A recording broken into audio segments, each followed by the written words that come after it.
আসসালামু আলাইকুম এভরিওয়ান, কি অবস্থা সবার? তো রোজা চলে এসেছে এবং তোমরা অনেকেই এখন কনফিউজ থাকো যে কখন পড়বো, কোন সময়টুকু পড়বো, কিভাবে ইউটিলাইজ করব। তো তোমাদের যে ডিবেটটা সবচেয়ে বেশি থাকে সেটা হলো যে সেহরির আগ পর্যন্ত পড়বো নাকি সেহরির পর থেকে পড়বো। এটা নিয়ে অনেকেই তোমরা ডাউটে থাকো যে কি করব। তো আমি আজকের ভিডিওতে তোমাদেরকে এমন কিছু টিপস বলবো বা এমন একটা রুটিন তৈরি করে দিব যেটা তুমি ফলো করলে রোজার মাসেও কিন্তু খুব সুন্দরভাবে স্টাডি ব্যালেন্স করতে পারবা এবং রমজান মাসটা কি করতে পারবা, ইউটিলাইজ করতে পারবা। তো চলো শুরু করি যে কিভাবে আমাদের শুরু করতে হবে বা কিভাবে আমাদের রুটিনটা তৈরি করতে হবে। এখন রুটিন তৈরি করার আগে আমি তোমাদেরকে দুইটা জিনিস বলবো। দুইটা জিনিস কি? এক নম্বর হলো পড়ার সময় ঠিক করা বা ঘুম খাওয়া দাওয়া ঠিক রাখা। হ্যাঁ, এক নম্বর যেটা যে পড়ার সময় ঠিক রাখা। এখন অনেকেই তোমরা যে জিনিসটা নিয়ে অনেকেই কনফিউজ থাকো যে কখন পড়বো। তো আমি তোমাদেরকে প্রথমত আজকে বলে দিব, তারপরেও তোমাদের অনেকের নিজস্ব প্রেফারেন্স থাকে যে হয়তো আগে অনেক কাজ থাকে বা সেটির পরে অনেক কাজ থাকে, সেই অনুযায়ী তুমি রুটিনটা মডিফাই করতে পারো। কিন্তু আমি একদম ইফেক্টিভ টাইম বলবো বা কোন টাইমে পড়লে তোমার সবচেয়ে বেশি পড়া মাথায় থাকবে সেটা কিন্তু বলে দিব। এক নাম্বার। দুই হলো ঘুম খাওয়া দাওয়া ঠিক রাখা। রোজার মাসে পড়াশোনা করার একমাত্র তোমার আহ, উম, যে মেইন ইনসেন্টিভ হিসেবে কাজ করবে বা মেইন যেটা তোমার এনার্জি দিবে সেটা হলো তোমার প্রপার ঘুম এবং প্রপার খাওয়া দাওয়া। রোজার মাসে এমনি অনেকটা সময় আমরা ফাস্টিং করি, আমরা না খেয়ে থাকি।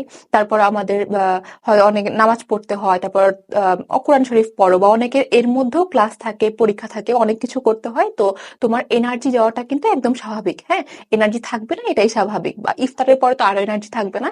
এর জন্য তোমাদের কি করতে হবে? প্রপার ঘুমটা মেনটেন করতে হবে।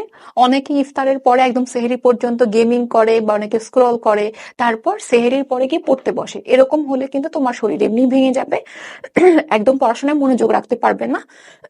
আরেকটা হলো যে খাওয়া দাওয়া ঠিক রাখা। তোমাদের কি করতে হবে? প্রপার খাওয়া দাওয়া করতে হবে, চিনি একটু অ্যাভয়েড করতে হবে, তারপর ভাজা পোড়া একটু কম খেতে হবে, একদম হেলদি খানা একটু ভালো করে খেতে হবে। হ্যাঁ, এটা।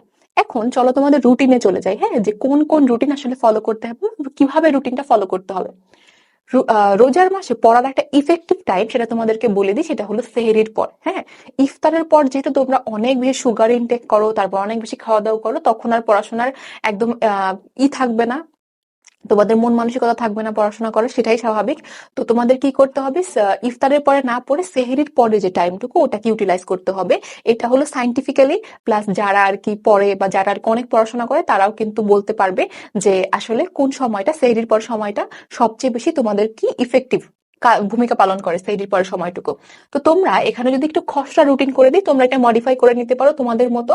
যে সেহরি তো শেষ হয় আমাদের 5টা 13-তে। হ্যাঁ, তারপর তুমি নামাজ পড়বে, তারপর অন্যান্য কাজ করবে, সব গুছাতে গুছাতে 6টা বেজে যায়। তারপর 6টা থেকে 9টা পর্যন্ত তোমার পড়ার টাইম। 6টা থেকে 9টা পর্যন্ত তুমি একটানা পড়তে পারো। হ্যাঁ, কিন্তু তুমি কি করবে? ইফতারের পরের টাইমটা কি করবে? স্কিপ করার চেষ্টা করবে। হ্যাঁ, ইফতারের পরের টাইম, ইফতার স্কিপ না, ইফতারের পরের টাইমটা কি করবে? স্কিপ করার চেষ্টা করবে, যেহেতু এই সময় তুমি অনেক টায়ার্ড থাকো সারাদিন রোজা রাখার পরে। তো এই সময়টুকু চাবে একটু রেস্ট নেওয়ার ট্রাই করবে, একটু রিল্যাক্স করার ট্রাই করবে। তো সেহরির পরে কয়টা? 6টা থেকে 9টা পর্যন্ত তুমি একদম টানা পড়তে পারো। আর তোমার যদি মনে হয় যে না, ওইটাও তোমার জন্য অনেক বেশি কষ্টদায়ক হয়ে যায়, তোমার আরেকটু রিল্যাক্স প্রয়োজন, তাহলে তুমি 6টা থেকে 7:30, 1 থেকে 1.5 ঘন্টা মিনিমাম তুমি কি করার চেষ্টা করবে? পড়ার চেষ্টা করবে। হ্যাঁ, আর ম্যাক্সিমাম তুমি যতটুকু যেতে পারো। এরপর অনেকের স্কুল থাকে, অনেকের স্কুল তো বন্ধ দিয়ে দিয়েছে, অনেকের কলেজ থাকে, তারপর ভার্সিটি থাকে। যারা যারা যারা রয়েছে তারা কি করবে? তারা তারপরে সেখান থেকে রেডি হয়ে সেই কাজগুলো করার চেষ্টা করবে। আর সেহরির পর যেহেতু সবচেয়ে বেশি অ্যাটেন্টিভ থাকো এবং সবচেয়ে বেশি একটা সুদিং এনভায়রনমেন্ট থাকে, তো তখন তোমরা এমন কিছু করার চেষ্টা করবে যেটা তুমি পারো না, যেটা তোমার কাছে অনেক কঠিন লাগে, যেটা তোমার কাছে অনেক দুর্বোধ্য মনে হয়, একদম মাথায় ঢুকে না। স্পেশালি থিওরি এবং ম্যাথ টাইপ প্রশ্ন। হ্যাঁ, সেই সময় কি হবে? তুমি দেখবে যে সেই সময় কিন্তু টাইম অনেক আস্তে আস্তে যায় এবং তোমার পড়া মাথায় সবচেয়ে বেশি ভালো ঢুকে। হ্যাঁ, সেজন্য কি করবে? থিওরি এবং ম্যাথ টাইপ জিনিসগুলো পড়ার চেষ্টা করবে। তারপরে দুপুরে কি করার চেষ্টা করবে? তুমি তারপর তোমার যে সকল কাজগুলো ছিল সেগুলো করার চেষ্টা করবে। স্কুল তো না, কলেজ হোক, ভার্সিটি হোক বা নিজের যে কোনো কাজ হোক। তারপরে দুপুরে টাইম যখন চলে আসে, তোমার কিন্তু আস্তে আস্তে এনার্জি শেষ। হ্যাঁ, স্পেশালি আর্টস স্টুডেন্টের জন্য বলছি। আর্টস স্টুডেন্টের তো অনেক পড়তে হয়, সায়েন্স এবং কমার্সেরও পড়তে হয়, কিন্তু আমি একটু ফোকাস করছি আর্টস স্টুডেন্টের উপর। তো তারপর দুপুরে কি করবে? দুপুরে যখন তোমাদের এনার্জি চলে গেছে, অলরেডি তোমাদের রোজা ধরা শুরু করছে, তোমাদের একটু একটু হ্যাঁ টায়ার্ডনেস চলে আসা শুরু করেছে, তো তখন তোমরা চেষ্টা করবে কম পড়ার।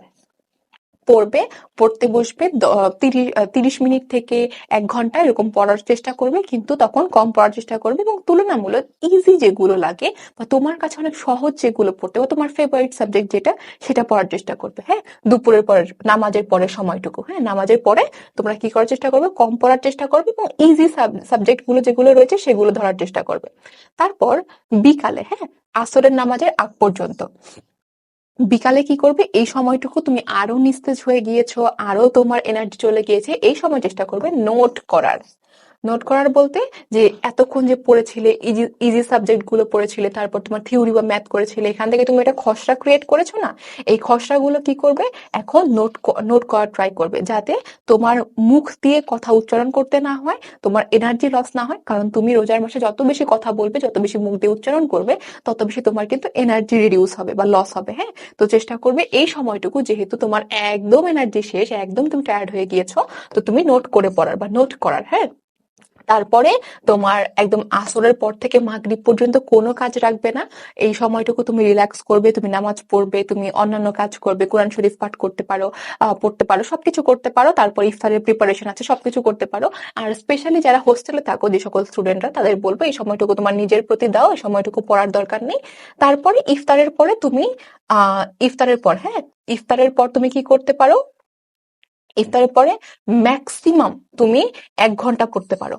আর মিনিমাম তুমি 20 মিনিট পড়লে, 30 মিনিট পড়লে, কিন্তু ম্যাক্সিমাম তুমি কতক্ষণ পড়বে, 1 ঘন্টা পড়বে। হ্যাঁ, এই 1 ঘন্টা পড়ার পর তারপর তারাবি রয়েছে, তারপর নামাজ, তারাবির পরে তোমার রাতে খাওয়া দাওয়া রয়েছে, এইগুলো জিনিসগুলো সবকিছু সেরে নিতে পারো। তারপর তাড়াতাড়ি কি করবে, তোমার 11টার মধ্যে, 11টা থেকে 12টার মধ্যে ঘুমিয়ে যাওয়ার চেষ্টা করবে। তারপর আবার সেম জিনিসই রিপিট হবে সেহরির পর, তারপর কি করবে না করবে এরকম। হ্যাঁ, তো এইটা হলো অ্যাটেন্টিভ বা আমি যেটা ফলো করতাম আমার স্টুডেন্ট লাইফে, বা এখন তো আসলে সেরকম ভাবে হয় না, এখন একটু কম কম হয়। যেমন আমার আমার ক্ষেত্রে কি হয়েছে, এখন বিকালের পর তারপর দুপুরের পর এটা আসলে স্কিপ হয়েছে, শুধুমাত্র এইটা একটু একটু পালন করা হয়।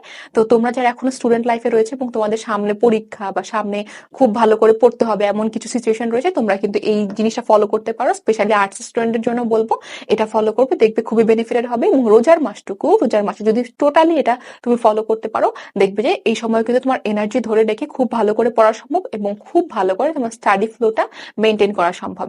তো আজকের ভিডিও এই পর্যন্ত, দেখা হচ্ছে আমার ভিডিওতে, সেই পর্যন্ত ভালো থেকো, আসসালামু আলাইকুম।